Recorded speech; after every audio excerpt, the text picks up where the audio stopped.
whenever there's something violent that's like a big deal, it's never just, oh, this is a violent day. It's always there are combinations going on in the stars that are activating or triggering combinations in the chart of a place. So it's not enough. I remember when there was that awful, awful shooting, I mean, awful in Las Vegas at that free concert that so many people were shot. I mean, that was just unbelievable. That guy had, a machine gun and magazine rounds, and oh my God, so many people. And the combinations that were violent that day absolutely perfectly aligned with the chart of Las Vegas. So that's always how you do this. So it's never enough to just look at the chart of a day or a weekend and go, hey, everybody, take cover, or hey, everybody, don't leave the house. You then have to get more, specific because, of course, it's a big world. And most of us had a perfectly fine weekend, right? Most of us weren't shot at or stabbed or, so it's part of what makes it hard to make predictions like this is it's got to be, activating or triggering indicators in people's charts and places charts. So I didn't look at the chart of Providence. I didn't look at the chart of Australia, but I did look at, what was going on, Saturday into Sunday. And as you guys know, because we talked about it last time, there's a lot of planets in Scorpio right now. And Scorpio is a dramatic sign. It's a very intense sign, but it's really also that Uranus is opposite Scorpio. Uranus brings like upheavals, things out of the blue, um, very unconventional, countercultural kinds of energy, and very, again, very dramatic and like unexpected. So Uranus over the weekend was opposite the Sun, Venus, and Mercury. Now, Venus is like celebrities, and Mercury is students. Mercury is like colleges, universities. It's the planet of education. Venus is the planet of the entertainment industry. And the sun is, the main energy in the solar system, right? And the sun is always about like somebody who's a king or a bright light, somebody really powerful who's like, an in charge kind of guy, like a boss or a leader or a politician. And, Rob Reiner was all those things. I mean, he was, in a sense from Hollywood royalty, right? His father, Carl Reiner, was such a big deal and one of the founders of television. And then he himself was a star like the sun, both as an actor and as a director. And then as a director, he was a kind of king, right? And he could make things happen in Hollywood. So Uranus being opposite that is a big deal. But the other thing is here's the moon, MO is the moon, opposite Saturn. And when planets are opposite, they're like throwing their energy at each other across the sky. And it's very influential. Um, and Saturn is the planet of endings and losses and death. And the moon is the emotions. It's also the public. The moon is the planet of like the emotional sentiment. And, when I pick dates for people, I always want to avoid this. I always want to avoid Saturn opposite the moon or Saturn with the moon or Saturn in any way influencing the moon because Saturn's like depression, loss, death, separation, despair, worry, heaviness. It's too serious, right? It's not fun. And so I always expect to see some sort of emotional disappointment on a day that is that big of a deal in multiple situations. And then, for something to be violent, there has to be some sort of Mars Saturn thing or Mars Uranus thing or Mars Moon thing going on. And this day into Sunday has all of that. So it has Mars here at 9 degrees of Sagittarius. The number 9 is Sagittarius. And I'm so sorry, you guys, because this isn't made, this is like for professional astrologers. So you guys are kind of going, what the heck am I looking at?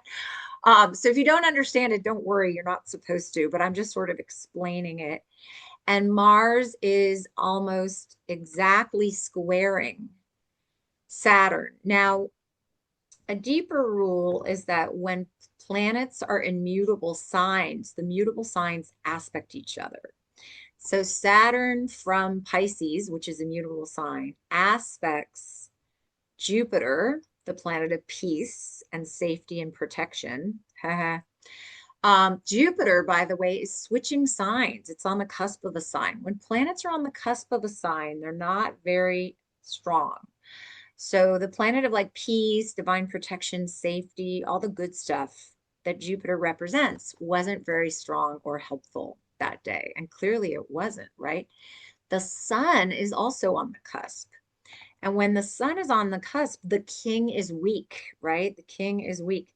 So the king in this situation was the university, for Brown. It was Rob Reiner in his home. And then it was, whoever was the host of that of that Hanukkah party was the king, right? Well, so here's the deal. Mars is at 5 Sag. Saturn is at 1.5 Sag. Mars is within 5 degrees aspecting Saturn, and that is violent, especially if the moon is involved. So here's the moon, also in a mutable sign, being aspected by both. Mars and Saturn, you bring in the moon activates the emotion of the situation. And, when I heard they were stabbed before it came out that his son was involved, and my husband was like, should we get a gun? I thought, a rando doesn't stab you. That's always a crime of passion.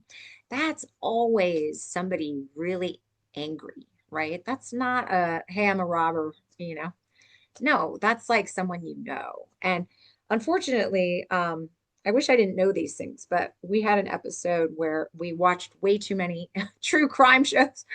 My husband has Venus and Scorpio. Venus is what you love and enjoy, and Scorpio's death, right? And so he used to love all those death shows. And I didn't want to watch them, but you just get like sucked in. It's like, and oh my gosh, they're so captivating. So unfortunately, we saw a lot of those where people got stabbed, and it's always a family member or a lover or a wife or a husband. Okay, so that was what was going on over the weekend, and that's part of why the weekend was not great. Scorpio, of course, is the sign of death. It's the eighth sign. It's the sign of scandals, calamities, upheaval, drama, especially opposite Uranus. And uh and it makes sense to me that somebody very famous died under this energy. And okay, so let's look at Rob Reiner's chart, and then I want to talk about what I consider one of his greatest achievements and truly the greatest rom-com ever made and that ever will be made. Because of course, it wasn't just him, it was Nora Ephron. What? Like one of the greatest writers, especially for women, right? So they were really very much partners on that film, on the writing and on the story of that film. And he brought the male point of view and she brought the female, and they had these really incredible conversations. I watched all day.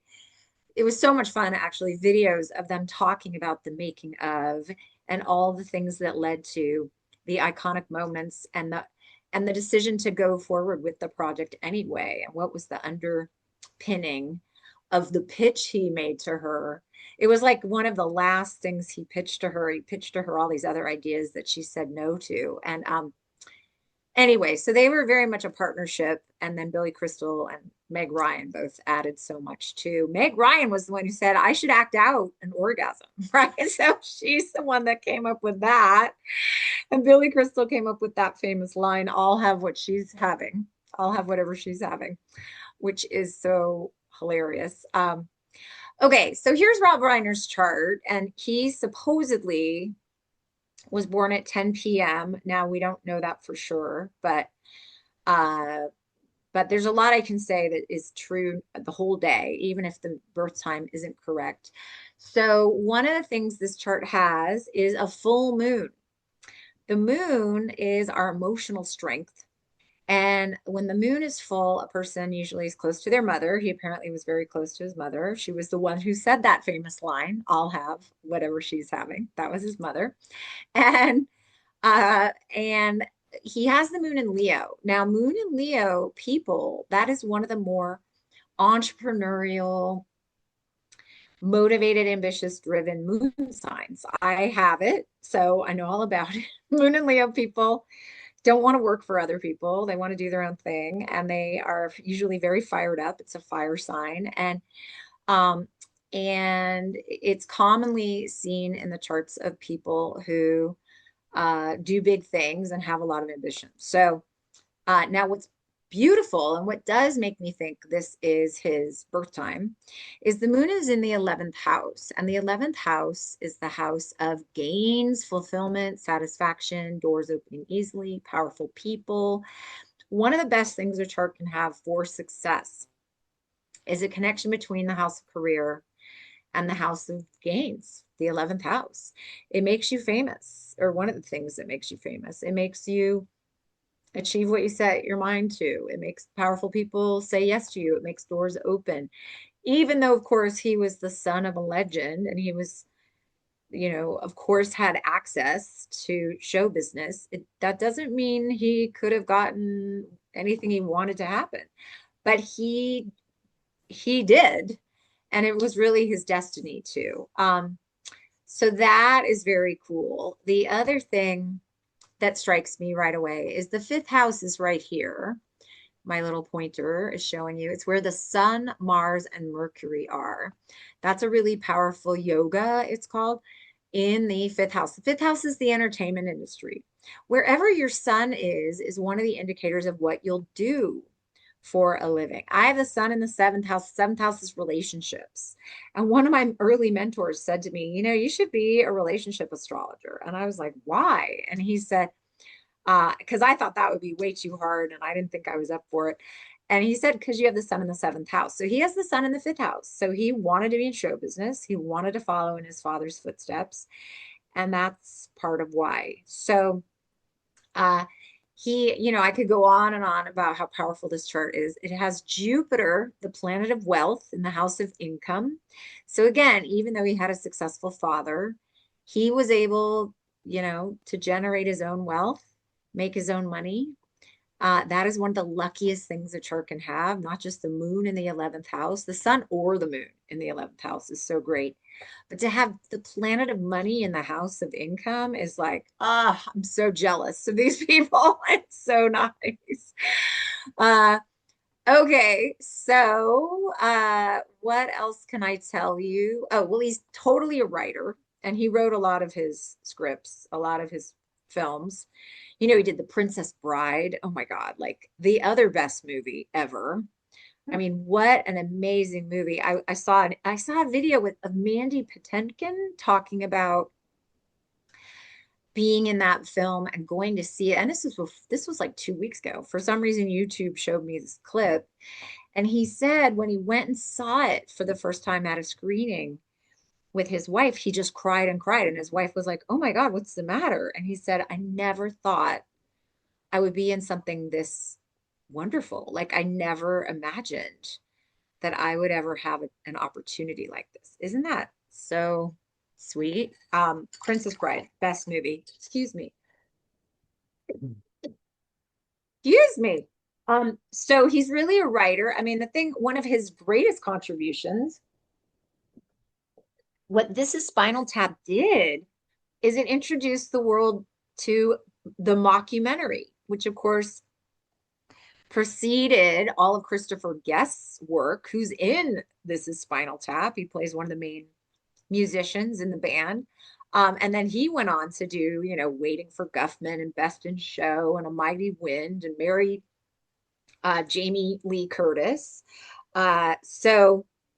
So he's really a writer, and we can see this because Mercury, the planet of writing, is retrograde. And when planets are retrograde, they're stronger and they are closer to the earth in their transiting of the planet. And it's also with the planet Mars. And when Mars and Mercury get together, this gives a person the energy to write. Mars is the planet of taking action and of energy, and Mercury is the planet of writing, and they're with the sun. And the sun is what it has a lot to do with our identity and how the world sees us and our mission. It also has a lot to do with what we're proud of, like what we take pride in. And so I bet he took a lot of pride in his writing. And yeah, but that mockumentary style led to The Office and Ricky Gervais's work, and that led to, Parks and Rec and. So, you can really argue that Rob Reiner uh, basically created a genre, really created a genre. And if you guys haven't seen This Is Spinal Tap or haven't seen it in a while, or, you know, Princess Bride or Harry Met Sally, you've got to. So I'm gonna I'm gonna pitch my family on Christmas Eve and Christmas Day and New Year's Eve that we watched the films of Rob Reiner. So I'm dying to see When Harry Met Sally again because I spent the whole day watching clips, and now I really want to see it. So does anyone have any questions? Oh, so here's what happened this weekend. When I said for something violent to happen, it's not enough that the day be violent. It's that it's got to activate the charts of the people there or the charts of the location where it happens or both. So in Rob Reiner's chart, no surprise, first of all, the planetary period and subperiod he is in is one of the hardest. It's a Saturn Rahu period. Saturn and Rahu are both very stagnating influences, and it's a combination that is always creates a lot of hardship. And so whenever I see people going into Saturn Rahu, I always warn them like, hey, watch out for your health, and hey, take extra care and be extra cautious and careful, and wrap yourself in bubble wrap. I mean, it was when I was diagnosed with my lymphoma, and I saw it coming because I was like, oh snap, I'm going into Saturn Rahu. So he's been in this for a couple years, and he had 5 more months of Saturn Rahu. Now, the other thing, and this really is striking, is his moon in this system is in Leo, and the sun is over here in Aquarius. And Leo and Aquarius are where the nodes of the moon are right now. It's where Rahu and Ketu, the eclipse points, are right now. So his sun and moon were eclipsed while in his chart. And those are the life force influences in the chart. Those are the planets of your energy and your emotional energy and your emotional strength. And to have them both be eclipsed is very intense. The eclipse points, they bring sudden reversals, sudden upheaval, sudden chaos, stuff kind of out of the blue. And it's a very big thing that has been happening. And this month, Rahu, is at 19 Aquarius, and his sun, which again is your life force, it's like the health, the identity, the body. His sun is at 23 Aquarius.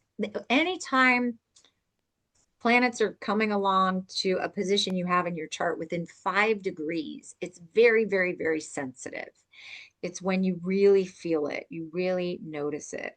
So that was just kind of amazing to me.